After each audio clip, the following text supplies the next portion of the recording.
Okay, number 4 is where I think the first hurdle appears in your exercise. Number 4 is triangle. First of all, to just identify the kind of triangle, the type of triangle, it is still a right angle triangle. And this is just to show you also that right angled triangles do not always have to appear in this sort of upright position.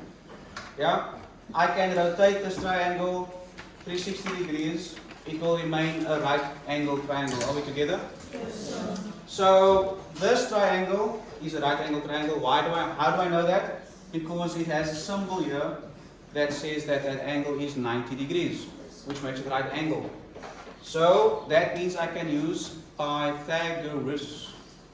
Now my question is, which side?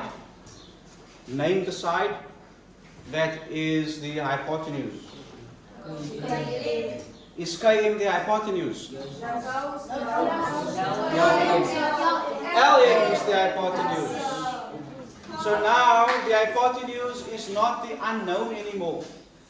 Okay, so the first 3 was straightforward because we needed to find the hypotenuse and you've been trained to calculate the hypotenuse, but now the hypotenuse is known, but one of the other sides is unknown.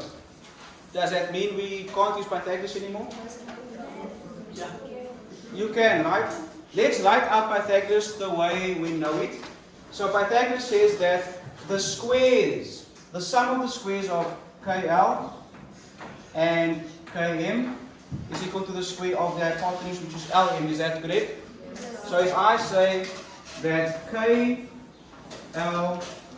squared plus Km squared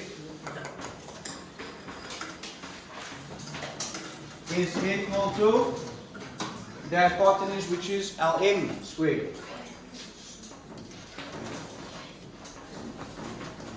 There's a lot of fidgeting and whispering and stuff going on. Can we please stop that?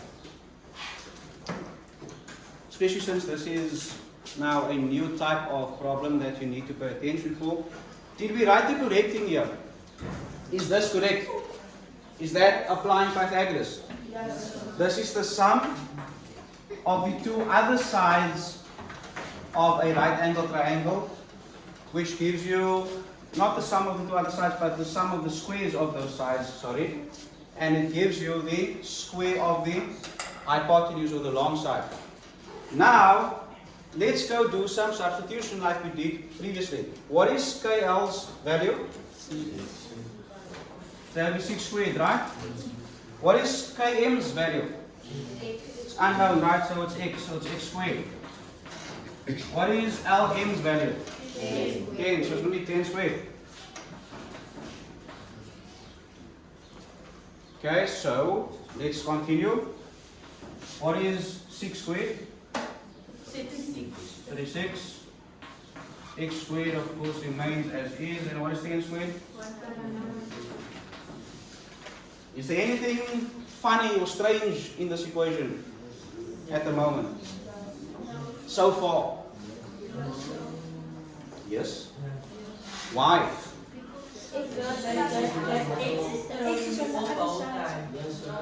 Okay, let me repeat the question. From the beginning, this has been an equation, right? An algebraic equation. That's all it is. We put in the values, we have an unknown. So my question was, so far, even up to this point here, is there anything strange about the fact that this is an algebraic equation and the way in which you would solve an algebraic equation? In terms of how you've been taught since last term? No, there isn't, right? It's an equation. So, in an equation, I need to still isolate my unknown value and find what it is by using inverse operations. Right? Are we still together? Yes. With the previous ones, x squared was conveniently isolated on the right side already, so we just needed to get it unsquared or square rooted to find what the answer was. Now, I still need to get rid of the 36. Remember, isolating the unknown means getting it by itself so that you can simplify further until you have that unknown by itself. Are we still together here, people? I see some people are tuning out. You know what tuning out means? You just switched off and you're staring into the blankness. Please wake up. Okay? I need you to pay attention here. How do I proceed? 36 plus 6 about 2 minus 36. So I'm going to subtract 36 from both sides, right? Is it okay if I can sort of do that step mentally? And just end up with x squared, knowing that I subtracted 36 here, and now I'll show this part. Are we okay with that? Subtracting 36 on both sides. What is 100 minus 36? 64. So what do I do now? Square root both sides. For the purpose of this calculation and the space here, I'll do the square root there. Are we okay with that? Yes. I'm just doing that step in the same line. So x is equal to 8.